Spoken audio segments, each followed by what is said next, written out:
You are listening to Spotlight Sessions with Justin Bamforth. The program provides an inside look at the creative field through exclusive conversations with industry professionals. Every episode is recorded live each month in the Adobe Creative Career Discord. Check out the show links to learn more and join for free. This episode was previously recorded before a live listening audience.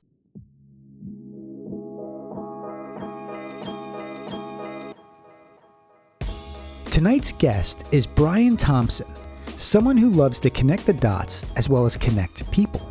You see, Brian is the content manager at Creative Mornings, where he shapes their weekly newsletter, their blog, and their social presence for a global creative audience. And he is also the co-host of their Austin, Texas chapter. Over the course of his career as a copywriter and creative director, Brian has helped build brand campaigns for organizations ranging from nonprofits to Fortune 500 companies, working at such prestigious places like Saatchi & Saatchi, Concept Farm, T3, Ampersand, and so much more. And yet, at the heart of it all is a focus on clarity, empathy, and joy. But in this conversation, we're going to discuss what it takes to achieve creative longevity, doing what you do best, balancing work and family, overcoming imposter syndrome, and why having fun with your work might matter more than chasing the perfect project. Brian Thompson, welcome to Spotlight Sessions. Hey, thanks, Justin. That sounds great when you say it, but I tell you, it's been a windy road, as all careers are. Oh yeah, I'm sure it is. I mean, the creative field is one of those fields that can be extremely frustrating, but extremely exhilarating, right? That's why we do it. That's right. We love the pain. We love the abuse. But I'm on your LinkedIn page here, and at the very top where your About section is, the very first sentence begins with this: Hollywood has script doctors. You have me. What a compelling opening to what you do. Now, audience, that is how you get someone's attention. I love it. But why don't you, Brian, give the audience a little insight as to what your job entails nowadays? Yeah, so I probably need to update LinkedIn more often, but that line is a great lesson in grabbing people's attention right off the bat. So as you mentioned, started my career as a copywriter and worked my way up to creative director. And today I have the great joy of focusing on the content side for Creative Mornings, which, if you're not familiar, is a global organization that brings the creative community together in several ways. The main one being local chapters events in cities around the world. And then we also host a bunch of online field trips, which are like workshops. And also we're launching clubs in local cities around the world as well. I'm happy to talk about all of that stuff for like hours if you let me. But the transition from my purely advertising work to more community-based work has really been leveraging that same skill set all along. Now that you've worked both as a creative director and a copywriter, but your education is not necessarily in classically trained design per se, but rather in copywriting and English. Now, I think this is important because the audience may think that only designers can become creative directors, but that's not necessarily true. In fact, in my own experience, I've come to realize that the best creative directors are some of the very best writers at heart. But Brian, why is this? Yeah, well, it really comes down to thinking and problem solving and how you approach the work. Every designer knows it's not just about making things look pretty. It's about how do you communicate a message? How do you solve a problem? And it just so happens that copywriters can be really good at that. But really, it's about the connecting the dots of the people that you're trying to reach, how you want them to feel, and then what are the messages or the points that your client wants you to convey as well. I see in one of your earlier positions here that you worked with Concept Farm in New York. Now, I had the pleasure of collaborating with Concept Farm on several projects. This was long after you left, so I'm certainly familiar with the quality of their work. But can you tell me about one of your first positions there as an associate creative director? How did you land that job and make that leap from copywriter to associate creative director? Yeah, well, I tell you, the secret of the beginning of my career, I raised my hand for the projects that nobody else wanted to work on. And I don't mean I did terrible work. I meant that I took the things like the table tent or the sign that went on the shelf, and I made those really good, like better than people thought they could be. And what that did is it earned trust. People knew that they could count on me. One, to just to get things done that I said I was going to do, and then two, to execute them really well. And then once I had that kind of chit in the bank, if you will, that trust built up, people offered me the opportunity to work on bigger or better or the sexier projects. And that's really when I learned the power of connecting the dots and thinking holistically about the campaign. It's not just the one piece that you're working on that's on your desk. It's how does this piece fit into the larger brand story, and how can I elevate the quality of all the work that the people around me are doing. And when people saw that I really had that kind of team, I'm here to help mentality, that's what got me ahead in my career. There were certainly more talented people around me that I had the pleasure of working with, but I was always the one, not necessarily that outworked people, but I just had the right attitude to do what needed to be done, and then stop and ask, okay, how can we make this better?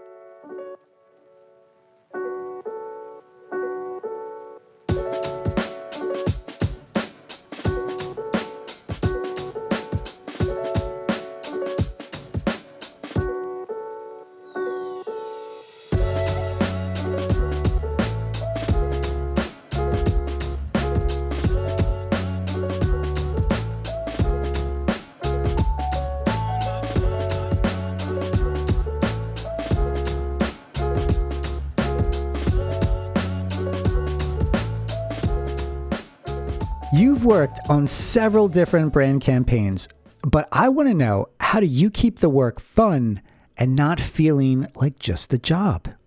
Yeah. Well, the first thing is really the people that you work with. If you like the people that you work with, then coming into work every day and making things is going to be fun. And then also just reminding yourself that we get to do this for a living. I'm not digging ditches every day. I'm pushing pixels or answering emails with people that I enjoy spending time with. And using your creativity to make a living is really a blessing. So you just have to remind yourself of that. Absolutely. Well, look, what role does joy play in deciding which projects or commitments you take on? Well, my wife taught me a mantra that's follow the energy. So if you feel good about something, follow that. And what joy comes into it, if you're not having fun, why are you doing something? So just like you said that we want other people to succeed, we all want to be happy. Nobody's going through life saying, "Boy, I wish I could be more miserable." So if you could find the work that kind of lights you up inside, that light is going to shine for other people. Hmm. Yeah, that's a great point right there. Yeah, no one shows up to work and says, I want to be miserable. I mean, yes, we all have those miserable people we work with, but they don't choose to be miserable, right? It's like you're all on the same team. So let me ask you this, Brian. If you do have someone on your team that may be struggling or maybe trying to find their footing, or is afraid of making mistakes, what do you do to kind of like lift them up, to kind of encourage them, to remind them that they're part of this creative team? Well, I think it's a two-way street, and that you have to be willing to ask for help or admit that you don't know the answer, and that's creating a vulnerable safe space for people. But if you see somebody else struggling, just acknowledge it. Like, hey, rough day, isn't it? Or hey, what's going on with you? Or what can I take off your plate? Just offer to be of assistance. A lot of times we approach things as, what can someone do for us, right? We tend to take the selfish approach.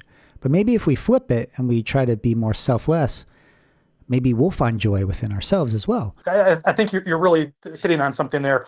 And one of my guiding principles is joyful service. It's not just how can I help, but how can I enjoy helping you? What can I do that's going to lift us both up? Well, let me ask you, what does it take to stay creatively fulfilled over the long term? It's playing the long game. Is when you're at the beginning of your career, everything is wide open in front of you. But what often happens in creative career, the day-to-day pressure can really burn you out. There's always another deadline. There's always some client revision or a new project that you've got to worry about. And it's really easy to kind of use up all the fuel in the tank, and you leave yourself spent because you just pour everything into the work. So you've really got to think about your career and your creativity over the long term. So day to day, week to week, that means self care is a big thing now, where people, you have to set aside time for yourself, because I'm a big believer that everything you do fuels everything else that you do. So try not to obsess over what's on your plate today. Think about, what's coming up a month from now, a year from now, and set goals for yourself that you're working towards. And then, you have to roll with the punches when things change. And really look for, hey, what's the next challenge, or what can I be excited about, or what can I figure out or solve about this thing that may be frustrating me or burning me out right now. How do you avoid burnout? Because it really tends to hit creatives hard when they're constantly pressured to keep churning out these killer ideas and concepts. We make it look easy, but how do you avoid this burnout? Well, unfortunately, you can't avoid it. You have to minimize it. You're going to feel it because you do put pressure on yourself to excel or do a great work. And sometimes when you get negative feedback or something doesn't turn out the way you hoped it would, that can really, really wear you down. But you just have to kind of like feel it and then release it. So if it's emotional burnout where you're just like, man, I got nothing left in the tank, then take a break, take a walk, go get something to eat, call a friend, whatever it is for you that helps recharge those batteries. And then there's also the physical burnout. If you're sitting at a desk all day, kind of emotionally high keyed, it takes a toll on your physical body as well. So you've got to take care of yourself physically. Get up and move, and really kind of find that emotional physical balance and kind of getting back to your center. Do you have like a workout regimen that you stick with, or like a fitness plan, or like something that keeps you physically active? Yeah, so there's two answers. Historically, I have a great routine of working out for like 2 weeks in a row and then skipping a day, and then either 2 years or 2 months go by and then I start over again. But what really did the trick for me this past year, I just set a really simple goal a year ago that I wanted to walk more. So I started just waking up every day. First thing I did, put on my running shoes and just took a walk. Didn't try to push myself, just I'm going around the block. And I was enjoying that, but then I fell into that same habit or pattern of skipping a day, and then suddenly I've skipped a week.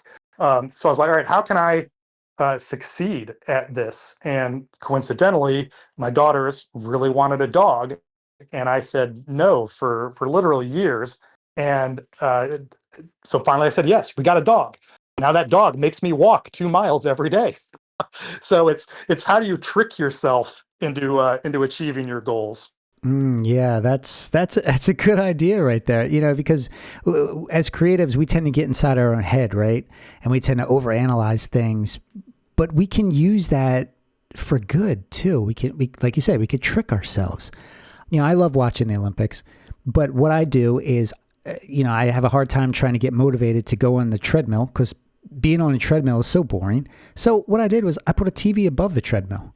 There you go. Then I have no excuse. I can just watch and walk. Pairing something you want to do with something that you may not want to do as much. It's the carrot and the stick, if you will. I can't do this thing that I want to do until I get this other thing done. And it's not about punishing yourself, but it's about how do I create habits and routines that just make it part of what I do.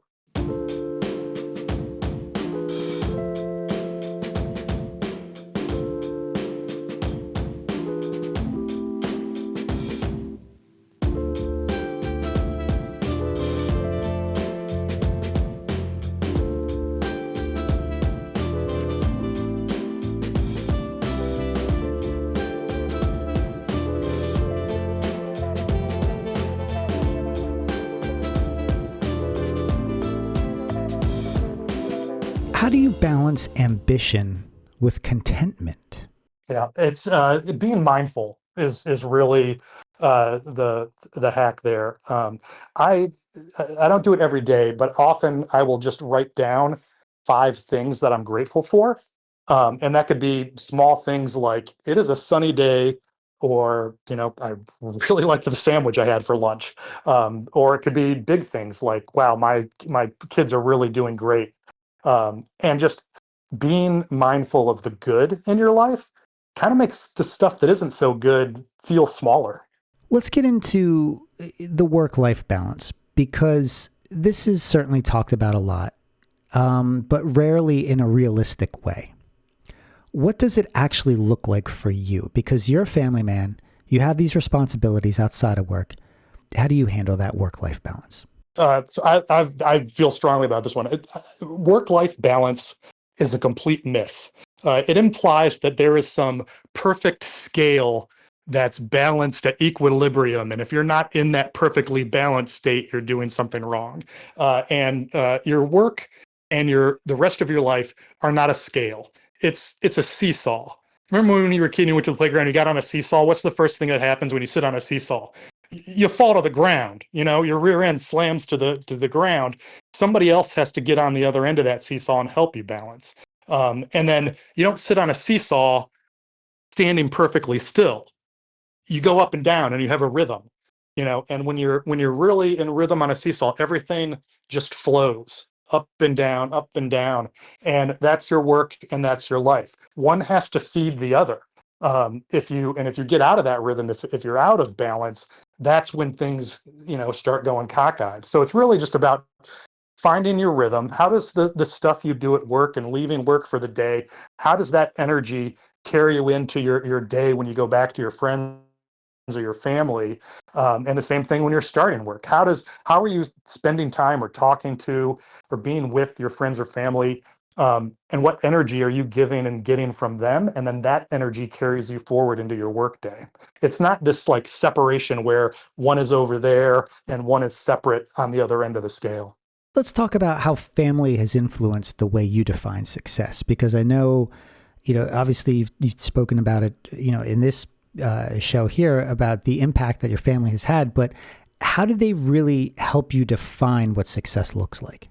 Yeah, having kids definitely changes your perspective. All the stuff that you thought mattered, the salary, the awards, really gets sharply put into focus on. That's just fuel that really gets you the things that really matter, which is time and relationships and people that you care about.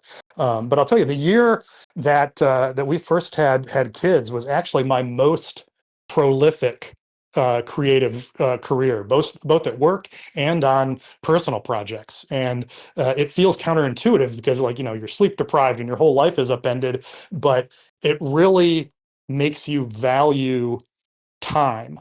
Um, because especially when you've got little kids like babies, you're trying you sleep when the baby sleeps, and you really have to arrange your schedule around their needs, putting someone else first. So if you've got 15 minutes to get something done, boy, you get it done because you don't know when the next 15 minutes are gonna come. Whereas especially when I was a single guy, I had nothing but time, and I didn't always use that time very wisely. So it's really just about finding the focus and understanding that pull towards what's the next thing I need to get done. It's kind of a triage mentality in that regard. Well, I know right now your words are really resonating with the audience, because Cass in the audience is saying, she's a mother there trying to do it all.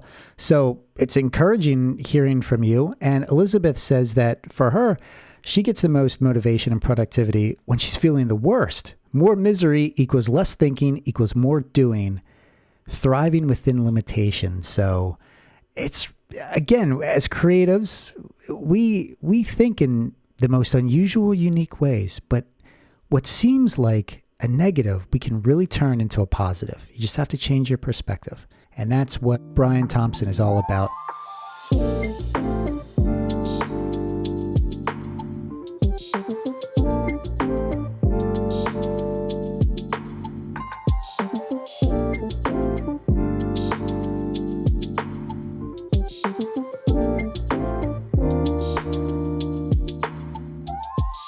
Let's talk about one of the organizations that you work with, Brian, Creative Mornings, where you're not only the content manager for the organization, but you're also the co-host of the Austin chapter.